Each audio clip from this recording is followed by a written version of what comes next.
साथियों नमस्कार, मैं हूं रमेश चंद। आप देख रहे हैं साई सब न्यूज। आज हमारे संग में हमारे साथ में भिक्षु बरेली साई हैं, जो बुद्ध मित्र उनका नाम है।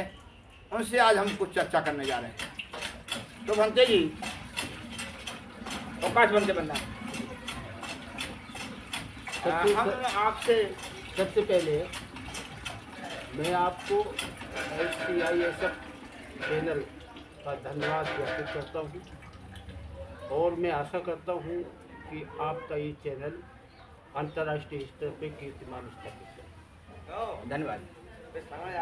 हम ये जानना चाह रहे हैं कि का लंबा समय समाज में से जुड़ा रहा है और बौद्ध धर्म पर आए दिन आपकी चर्चा होती रहती है और दलित समाज में आपकी पकड़ भी है।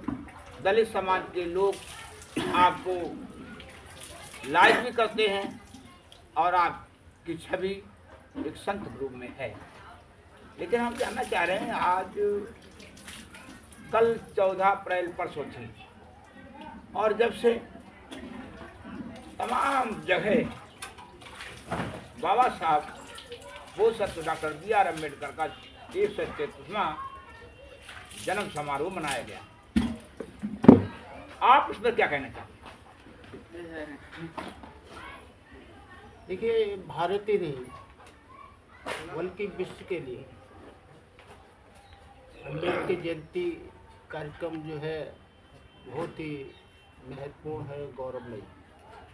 तेज बोले। गौरवमयी है क्योंकि ऐसे महान विभूति विश्व में यदि सबसे ज़्यादा बाबा साहब अम्बेडकर का सम्मान होता है और तथागत बुद्ध का होता है। किंतु ये दलित लोग ज़्यादा, कहा जाता है कि दलित लोग ज़्यादा मनाते हैं, क्या ऐसा है?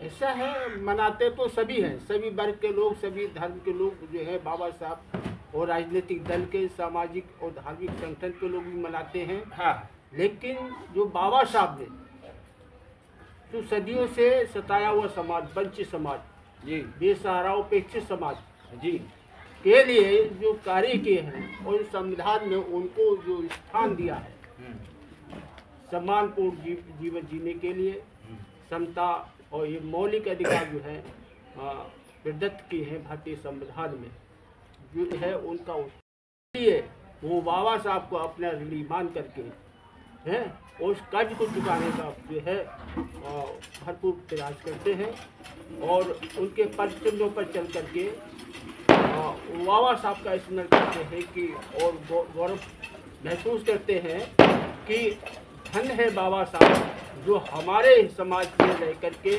और ऐसे कीर्तिमान कार्य किए हैं जो पूरा विश्व जो है बाबा साहब को नमन करता है और तमाम चीज़ें जो हैं ऐसी शख्सियत हुई हैं कि जिन पर हम नाज करते हैं। भक्ति, हम आपसे पूछना चाह रहे हैं कि आप अम्बेडकरवादी और आप लोग आए दिन अपने अपने भाषण में, अपने अपने उपदेशों में कुछ लोगों को मनवादी कहते हैं। क्या कारण है जो आप उन्हें मनवादी कह के पुकारते हैं? क्या वजह है, कौन है मनवादी? देखिए, जो दूसरों को नीचा दिखाने का कार्य करे, हाँ, मनु संस्कृति के आधार पर चले। मनवादी है कौन? कौन है मनवादी? तो भारत का जो है 95% जो है मनु जो है मनवादी है। किसे कहते हैं मनवादी का कहानी, उसका अर्थ समझाइए। जिसके अंदर छल हो, प्रपंच हो, धोखा देने की और तमाम उसको ऊंच नीच की भावना जागृत हो, हैं, और बहिष्कृत उपेक्षित दूसरे को नीचा दिखाने के लिए तरह तरह के कार्य करना, यह मनवादी की श्रेणी में आता है। यानी आपका कहना है कि कूट रचित, जी, षड्यंत्र रचने वाले को मनवादी कहा जाता है। अच्छा बनते जी, हम एक और बात और जानना चाहते हैं कि आप समाज में जाते रहते हैं, बरेली मंडल ही नहीं कई मंडलों में आप जाते हैं। हम चर्चा चुनाव पे भी कर लें। तो इस बार किसके सर पे सेरा बंध रहा है? क्या आज का वातावरण जो है, हाँ। चुनावी वातावरण है, क्योंकि पहले जो है ये बहुजन समाज जो था, जिसको 85-90% कहा जाता है, हाँ। तो पहले ये सोया हुआ समाज था जी। और जब इसमें चेतना का संचार हुआ, हाँ। है, और ये बाबा साहब के मूवमेंट को, तथागत बुद्ध के विचारधारा को जब ये जानने लगा और सरकार की कार्यशैली जो उपेक्षित समाज के लिए जो जुल्म ज्यादतियां होती हैं, उसके खिलाफ आवाज बुलंद करने के लिए वो कहते हैं कि मरता क्या नहीं करता। तो दलित समाज किधर जा रहा है इस चुनाव में? किसके सर पे, बहन जी के सर पे सेरा अकेला बांध रहा है? दलित समाज नहीं है, बहुजन समाज का ही। बहुजन समाज, अकेला दलित समाज नहीं। आज मुस्लिम समाज को देख लो, मुस्लिम समाज जो है और जो अपर कास्ट के लोग जो है, जो जानकार है, जो जागृत है, चेतना पूर्ण जो समाज में जीवन यापन कर रहे हैं, तो वो भी जो है सच्चाई के साथ। लेकिन बहन जी के साथ है, चंद्रशेखर आजाद के साथ है, रावण के साथ है, या कांग्रेस के साथ है, या बीजेपी के साथ है, या अखिलेश के साथ है? दलित समाज का रुझान क्या है? ये क्योंकि इन्होंने तमाम कांग्रेस का भी शासन देखा है, भाजपा का भी शासन देखा है, हाँ। और सपा का भी शासन देखा है जी। ना, ये सारे उसकी समीक्षा कर चुके हैं। जब समीक्षा करने के बाद में ये देखा है कि जब कांशीराम जी ने बहुजन समाज के उत्थान के लिए जो मूवमेंट किया, प्लेटफार्म तैयार किया, हाँ, मूवमेंट विचारधारा को सामने लाए और जन जागरण का कार्य शुरू किया, हाँ। तो उसके अंदर एक चेतना का संचार हुआ। तो जो बहुजन की नेता है,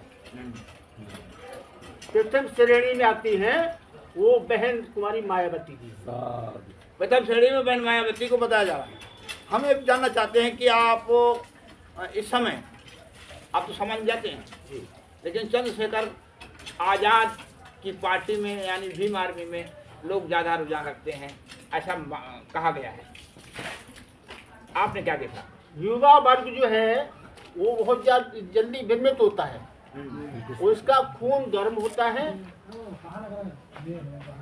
तो जब उसको आप जो है युवा वर्ग को क्या चाहिए? युवा वर्ग को चाहिए कि उत्तेजना जो हो, जो उत्तेजित बातें करे, हैं, जिसके अंदर उसके अंदर एक स्फूर्ति हो। तो चंद्रशेखर आजाद उस स्फूर्ति को युवाओं में भरने का कार्य करते हैं। तो हम ये जानना चाह रहे हैं कि ठीक कौन है, बढ़िया कौन है, चंद्रशेखर आजाद या बहन मायावती? ये तो उभरता हुआ चेहरा है, चंद्रशेखर आजाद उभरता हुआ चेहरा है, और बहन मायावती जो है मजी हुई खिलाड़ी है राजनीति में, उनको राजनीति अनुभव बहुत ज्यादा है। किधर जाना चाहिए हम हमारे दर्शकों को बताइए आप। क्योंकि अगर जो है चंद्रशेखर आजाद और मायावती के बारे में अगर चयन किया जाए तो सबसे उत्तम जो है बहन कुमारी मायावती है, और देश की जनता जो है मायावती को प्रधानमंत्री के रूप में देखना चाहती है। अगर इसका सर्वे हो जाए या उसको जो है लोगों के जो है मन की भावनाओं को अगर जो है लिया जाए तो 18 बहन कुमारी मायावती। जब तो ऐसा कहा जाता है, समाज के लोग कहते हैं, और वो देखने में आया है कि तमाम घटनाएं घटी, जैसे हाथरस घटना घटी, मणिपुर घटना घटी, और तमाम ऐसी राजस्थान में घटना घटी, तो वहाँ मायावती जी नहीं गई। दलितों के उत्पीड़न, महिला उत्पीड़न में मायावती ने कुछ भी नहीं कहा, और चंद्रशेखर आजाद वहाँ पे पहुँचे। तो इसमें आप क्या कहेंगे? रुकिए। हाँ, जो कार्य किए हैं क्रांति क्षेत्र में, जो क्रांति लाने का जो कार्य किया है, तो चंद्रशेखर भी युवा है, और युवा के दिलों की धड़कन होती है। ये तो हमें पूछना चाह रहे हैं कि बहन जी क्यों नहीं बोली इन घटनाओं पे, जघन्य वारदातें थी, उन्हें बहन जी क्यों नहीं बोली? इससे क्या संदेश? बहन जी का एक ट्वीट से ही सरकार हिल जाती है। जाना चाहिए ना, क्यों नहीं गई? तो बहन जी तो इतनी बड़ी शख्सियत है, इतनी बड़ी शख्सियत है, दलित मरता रहे और उनका मुरीद बना रहे, और वो मौके पर ना जाएं, और वहाँ लाश ये भी देखा गया है कि दलित लड़की की लाश को रात के 12 बजे जला दिया गया, और बहन जी नहीं गई, उसमें कुछ नहीं बोला। क्या बहन जी को हम ये मान के चले कि बीजेपी की बी पार्टी कहने के लिए स्वतंत्र है मनुष्य, कोई भी बात कह सकते। और तो बहन जी जो है, और चंद्रशेखर कभी भी बीजेपी की बी टीम नहीं रही है।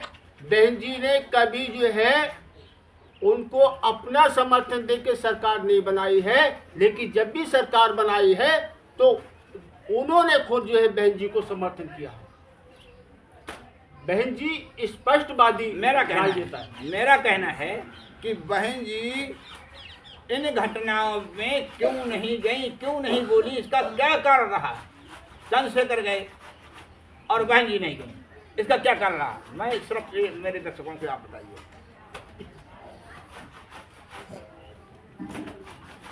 ये कांशीराम जी की विचारधारा जो है, देखिए कांशीराम जी की विचारधारा से लोग भयभीत हैं, भय का माहौल है। और भय का माहौल होता है, बाबा साहब अम्बेडकर ने कहा है कि जिस गेंद को यदि ज्यादा जोर से दबाया जाए उतनी जोर से जो है गेंद ऊपर को उछाल लेती है। हम ये नहीं पूछ रहे हैं आपसे, हम ये पूछ रहे हैं बहन जी इन जघन्य वारदातों में इन बहुजनों के साथ घटनाएं घटी, इस नारियों के साथ घटनाएं घटी, दलितों के साथ राजस्थान में घटनाएं घटी, बहन जी नहीं गई, चंद्रशेखर आजाद रावण गए, क्यों नहीं गई? क्या कारण हो सकता है? समाज क्या हतोत्साहित नहीं हुआ? समाज का मन नहीं टूटा? उनका हृदय द्रवित नहीं हुआ? बहन जी का हृदय द्रवित क्यों नहीं हुआ? उन्हें हम अपने नेता कैसे मान लें? बहुजन समाज उन्हें अपना नेता क्यों मानेगा जब बहन जी हमारे साथ हमारे दुख सुख में साथी देंगी? वोट के लिए जब बहन जी ने ये देखा कि चंद्रशेखर आजाद युवा क्रांति करना चाहता है, हाँ, तो चंद्रशेखर को ये मौका दिया बहन जी ने। अब आप सही हो, चंद्रशेखर को बहन जी ने मौका दिया और चंद्रशेखर नगीना में चुनाव लड़ रहे हैं, और बहन जी ने अपना प्रत्याशी उतार दिया। कैसे मौका दिया? हम कैसे मान लेंगे? बहन जी ने अपना प्रत्याशी जो है उतारा है, लेकिन जो है बहन जी ने उसको जो है बैकडोर से उसकी मदद करने की कोशिश किया। अगर जो है मायावती अगर जो है वो वहाँ अपने प्रत्याशी नहीं उतारती तो ये बोर्ड जो है जो इधर उधर जो भागने की कोशिश कर रहा है, सब वो लोग साथियों चुनाव चल रहा है नगीना में, चंद्रशेखर एक सीट लड़ी जा रही है, एक सीट। क्या आप मुरादाबाद वो बिनौर की नगीना सीट से अवगत हैं? हाँ, किसका रुझान है, कौन जीतेगा वहाँ? चंद्रशेखर। और बहन जी का आशीर्वाद जो चंद्रशेखर के साथ है। आपका आशीर्वाद है, हमारा भी आशीर्वाद। तो मैं अपने दर्शकों को बताना चाहता हूँ कि चंद्रशेखर की एक सीट नगीना पे लड़ी जा रही है, और जहाँ सब बहुजनों का साथ चंद्रशेखर के साथ है, मैं भी आशा करता हूँ कि वो विजयी हों। आज बस इतना ही। जय भीम, जय भारत।